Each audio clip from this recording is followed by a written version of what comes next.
44. Boom, 45. Got you, 45. Boom.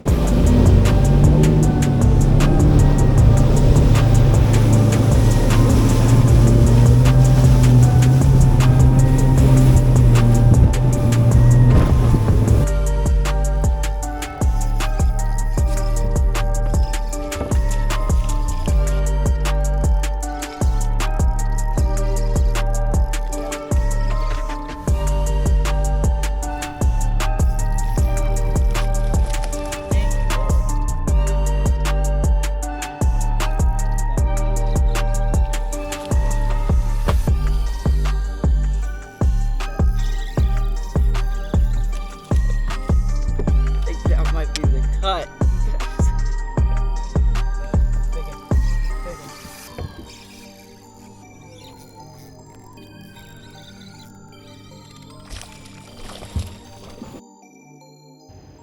Hey guys, welcome back to the channel. It's been a while. I've been so busy with school and fishing tournaments, really. It takes up a lot of my time, but I'm super excited to have a lot of new content coming your way, and I'm gonna try to do a lot more breakdowns of some of my fishing, because I'm really blessed to be able to fish big tournaments and travel the country trying to learn new water, and I'd love to help you guys learn a thing or two to help you catch some of these bass. So this tournament here, this was my first Toyota Series event, and it's a really special one to me, because going into it I didn't know what to expect. I just had 5 days to practice, and I practiced daylight to dark and really tried my best to find the fish that I could get on and just catch the most I could in the tournament. And also, I never had much experience with smallmouth, especially on a lake where it's predominantly smallmouth. I've never been to a place like that up north. Now, unfortunately, I didn't have my cameras out on day one because there was a lot of rain and storms, and if you know anything about GoPros, they do not like that. But I'm going to recap it real quick, and if you want to skip the time to when day 2 starts is right here. But just a quick recap of day 1. Going into it, I really didn't know what to expect as far as how many fish I could catch off of every spot. I found a pattern in practice where I was primarily running shallow humps and points. They call them reefs up there, or shoals. And the fish were coming out from their spawning areas right to those reefs to go feed on yellow perch. And it was really larger than average fish that I was targeting, eating perch that were 6 to 7 inches long. So I really didn't know how much I'd have to burn or how many places I'd have to run to get to my target weight, which was 20 pounds. But what I decided to do was to start in an area where I knew there was a good concentration of fish, and I didn't have to run around a lot to hit certain little spots that I knew they were going to be set up on. And just with all the weather that was moving in from the days prior and the day of the tournament, I wanted to be able to, in the first couple hours, just see real quick, okay, what are the fish doing by hitting those spots fairly quickly. And it turned out they were all set up really good on those spots. I hit one shoal, a boulder, and a buoy, and there was just 4 to 5 pounders on all of them. So I pretty much had all my weight within the first 2 hours and went practicing the rest of the day and cold maybe once more. But that was pretty awesome. Ended the day with 2012 and slid up to 11th place. Now going into day 2, the X factor was now all the fishing pressure. The pressure that I put on my fish and the pressure of the people in my areas. But I really had a lot of things that I hadn't touched that I just left from earlier in the week in practice. And you'll see, I check on my first couple of spots and get a feel for what I need to do the rest of the day.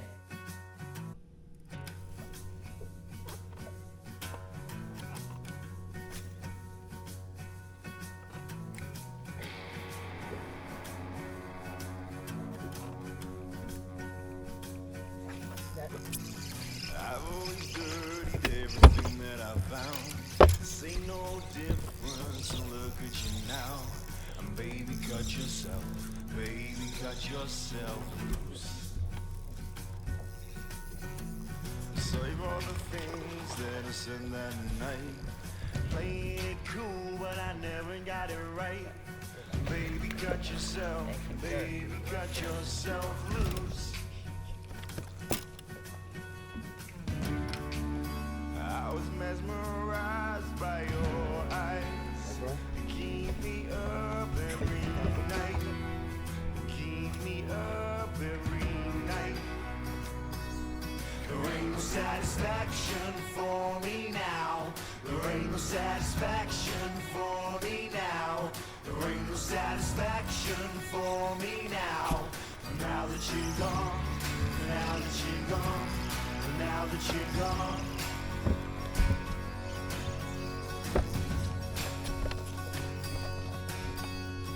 Now you know everything that I am. Caught in the pond, no backup plan.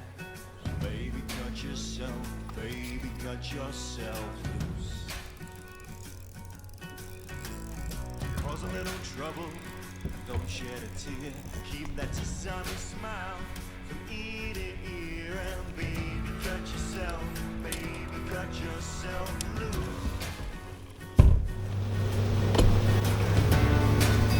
I was mesmerized by your eyes. Keep me up every night. Keep me up. After hitting my first 2 or 3 places that I pretty much caught all my weight on day 1, I had a decision to make on whether to keep running things that I hit the day before that I really caught them on, or to just go run new water. And it seemed like if I had fished there pretty hard the day before, these shoals and reefs, they weren't really reloading that well, or the fish weren't biting that well from the fishing pressure. So I made the decision to go make a 10 or 15 minute run across the lake to an area that I knew had a lot more small targets in the reefs, if you will, like little places where they'd sit up on the reefs. And I wanted to hit that really quick to see if that pattern was still working, and it paid off pretty quickly.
I'll take them on a day like today. Yes, sir.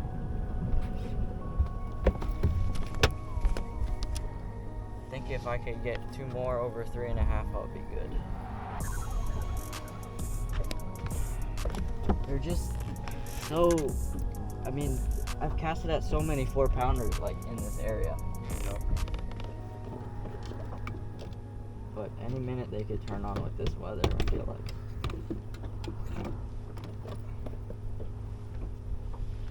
And they're not like right where they should be set up, they're just like swimming. It's annoying.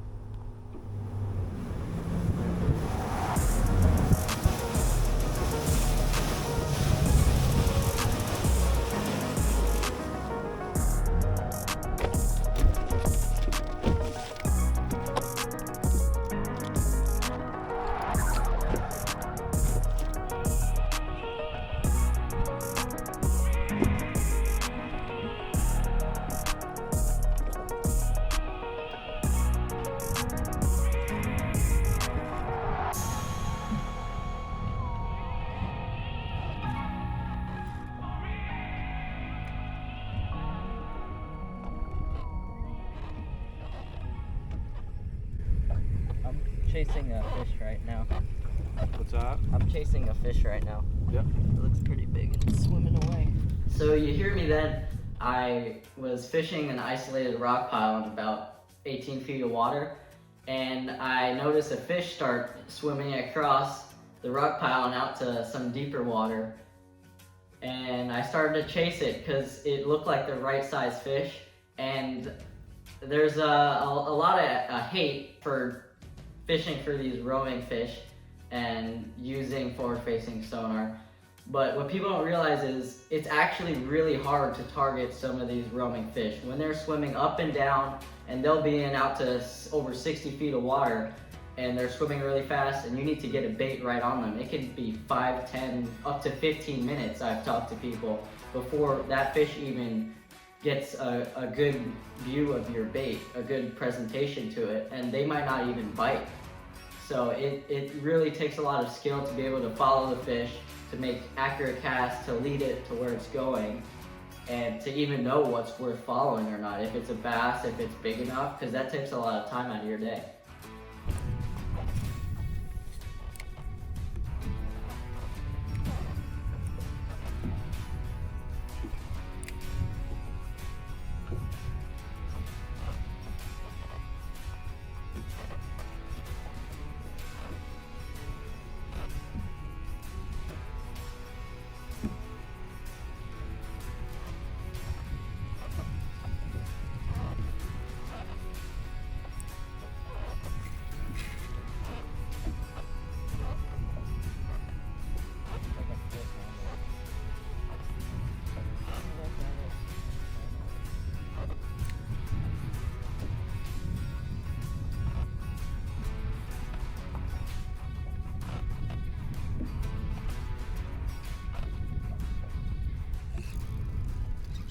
Get her?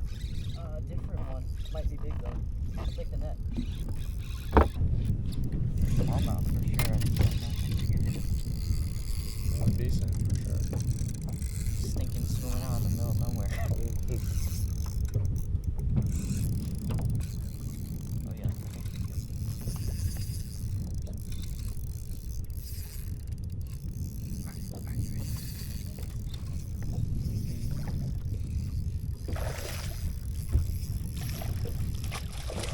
Thank you, Lord. That was smaller than the other one I was chasing. That was a nice one. I went chasing a fish and then I saw another one.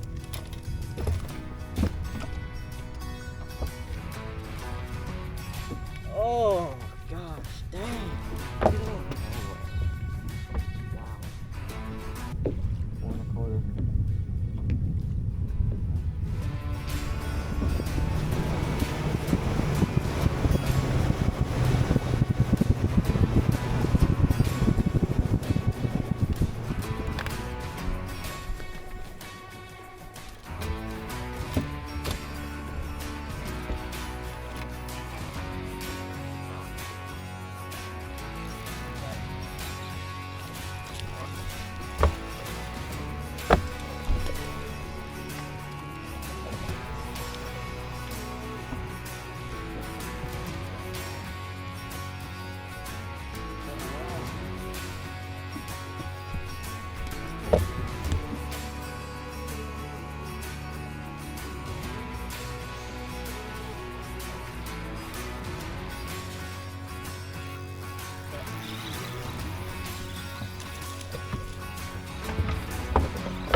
Kidding me?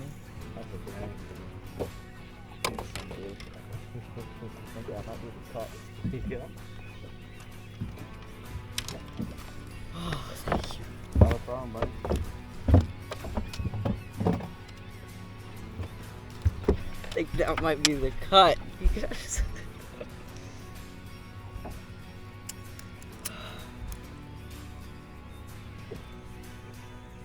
4.5.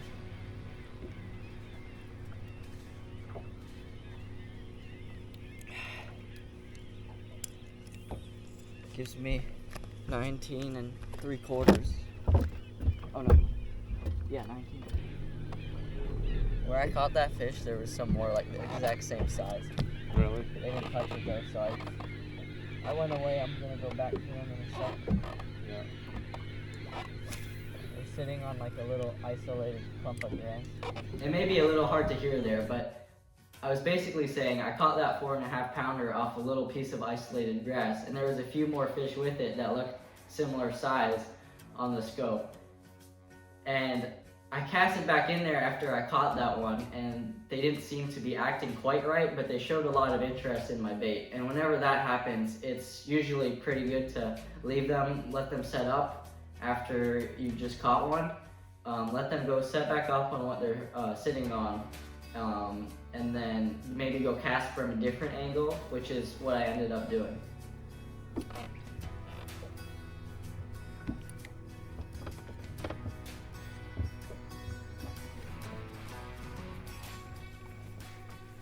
Big one.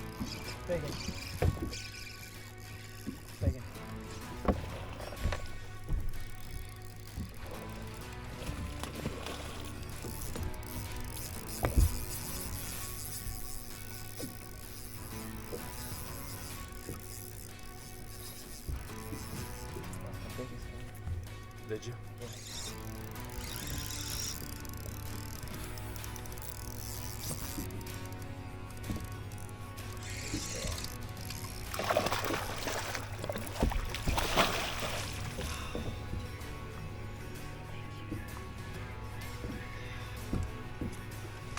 That's gotta be the cut. Yeah. Good job. That's the one, those ones that I said I couldn't get to bite, and I came back.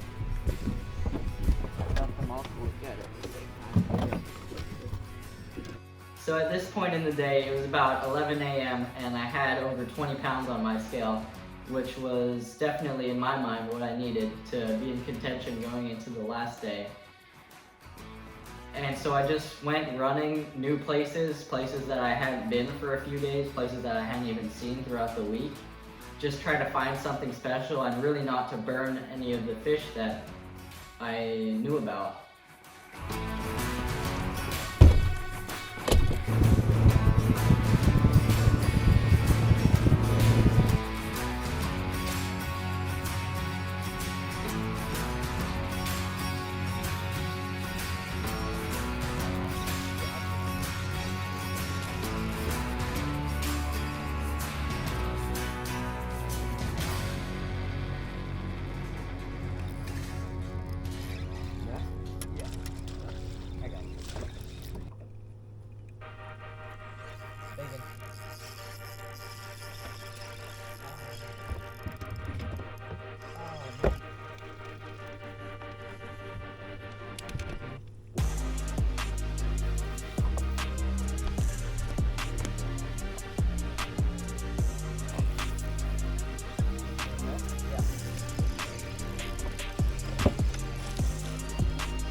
And I ended up catching a few little ones here and there, and I decided to go to this hump that I knew had 2 schools on it, because it was about 60 feet of water around it, and it came up to 20, and there was a point in the hump and a point in the hump, and kind of the top of the hump here.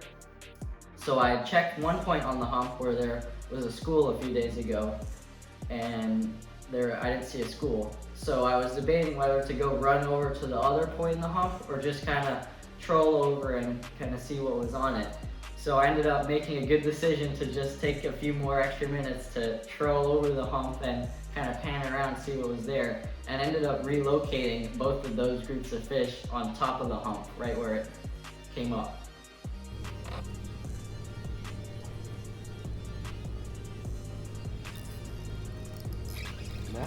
Yeah, I got it.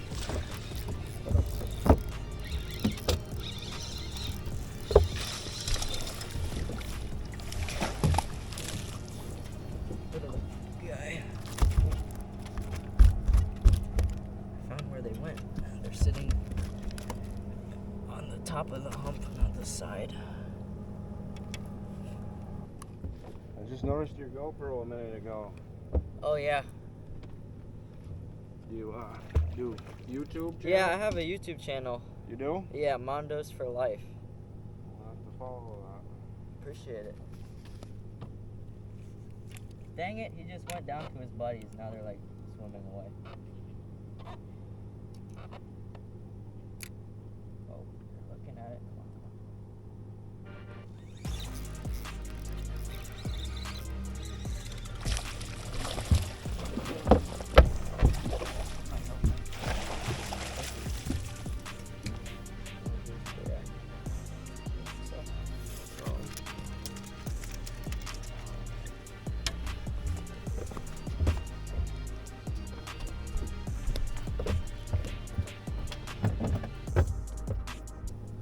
Probably bigger than 3.5. It's kind of heavy. Yeah. Oops. That's a 4, dude. I got all 4-pounders. That was awesome. Unbelievable. Throwing these back, baby. Nice.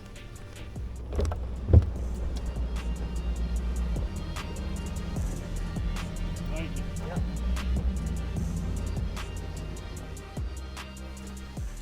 Dylan Killitan, Windermere, Florida pro, part of our 20-pound club yesterday. Did we do it again?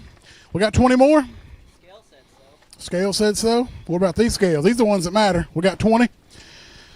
21 pounds, 8 ounces will put you into the lead. Did your scale say you had that much? No. Our scales are going to say we're north of 40. Got him at 20 pounds, 14 ounces, 41.10. We better see a couple of bass, man. Got you into second place for Dylan Killitan, all the way from Florida. Probably zero bass live in the state of Florida. Smallmouth bass live in the state of Florida. So he's going to New York. He's going to catch some smallmouth. Dylan, how old are you, buddy?